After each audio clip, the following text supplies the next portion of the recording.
Hi there.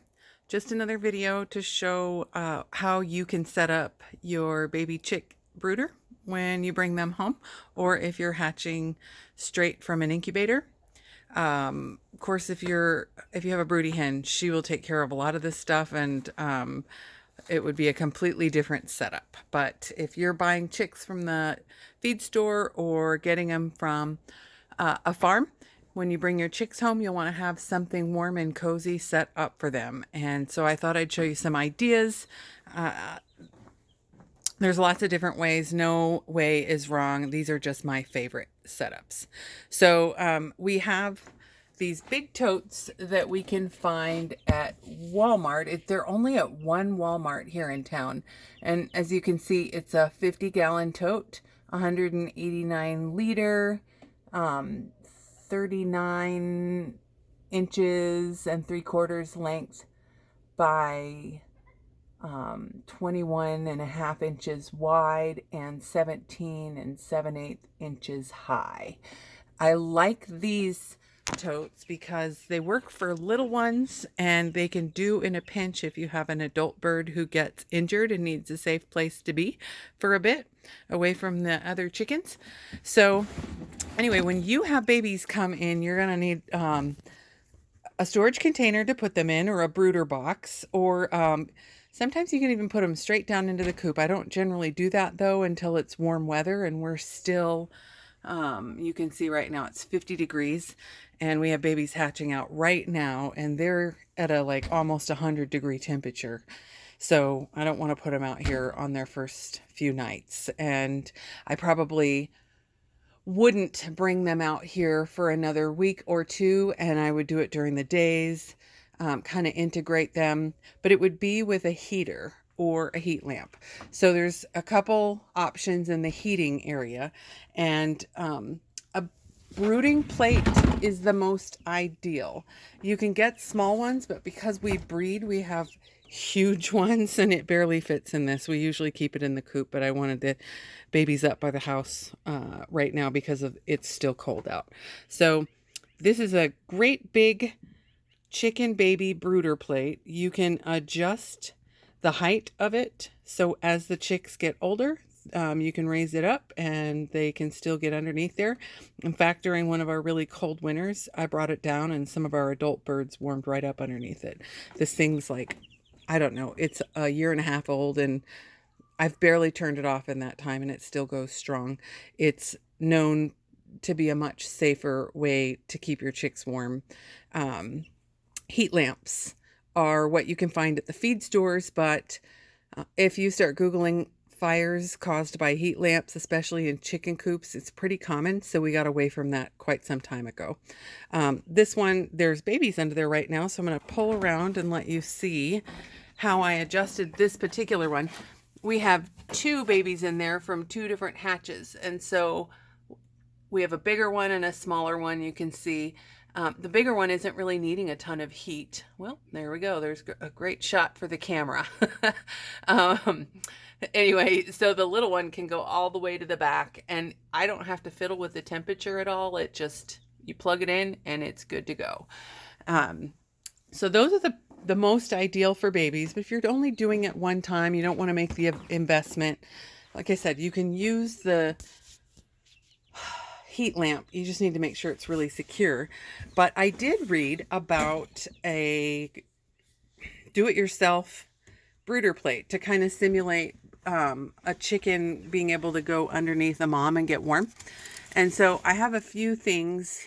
We've made this DIY brooder plate with a heating pad, and so I can show how to make these in another video, but I turn it on. The heating pad has to be a heating pad that doesn't automatically shut off, and those are a little harder to find, but they are out there, and they're between 25 and 30 bucks depending on where you get them. So you just need some fencing and a Ziploc bag to put them inside to keep it from getting gross, and a few other supplies. But it's great because you can mold this. I only have one hand, so I can't do it right now, but this is just fencing, and so we bent it around here and there.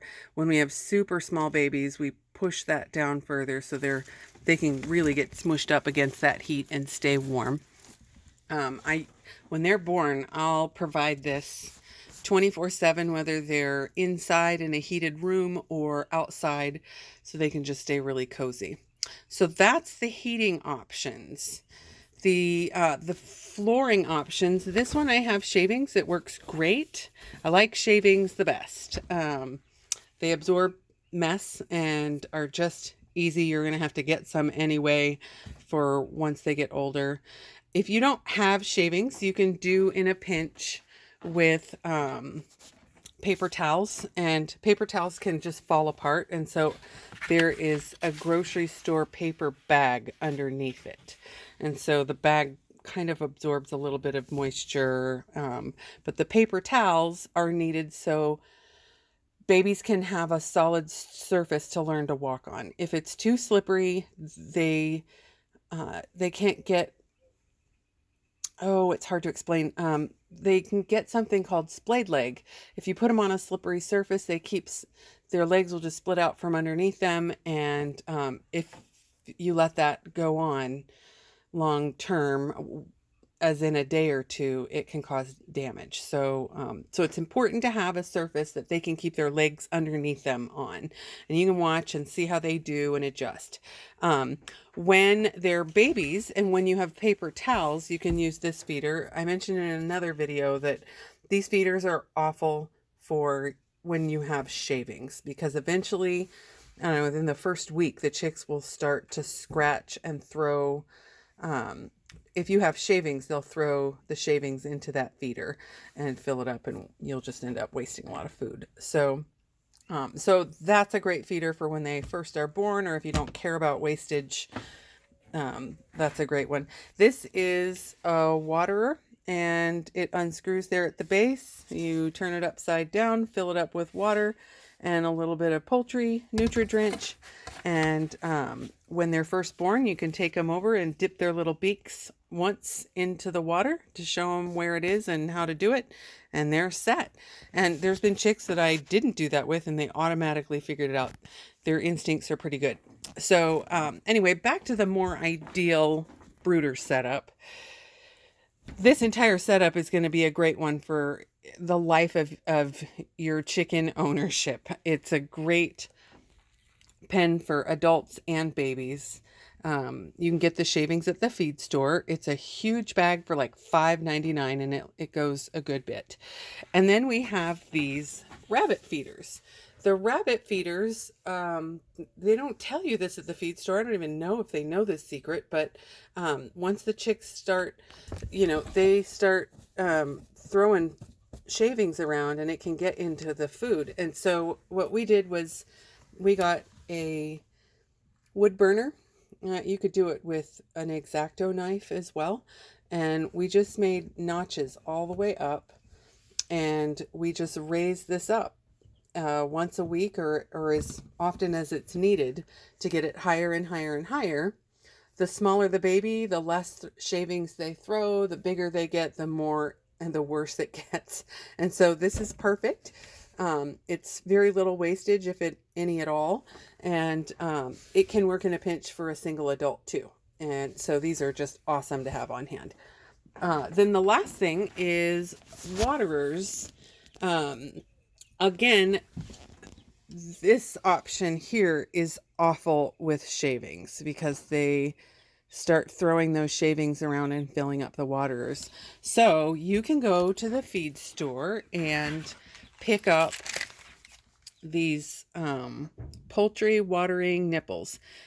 You can't install them sideways into a bucket. There's a different poultry watering nipple that you can do sideways, but these are the ones that I can buy right here in town. The sideways ones I have to order online, and they're a little harder to use for the chickens to learn on. I mean, so anyway, these are, I forget the cost, but it was like under a couple bucks. It was really cheap. You get 4. You can take a water, like a water jug. I think somebody left a Gatorade bottle here, and I have my wood burning tool, and so I just burned a perfect circle in the cap and put a hole in there to fill it. And yeah, these aren't as ideal because you can't get in and clean them.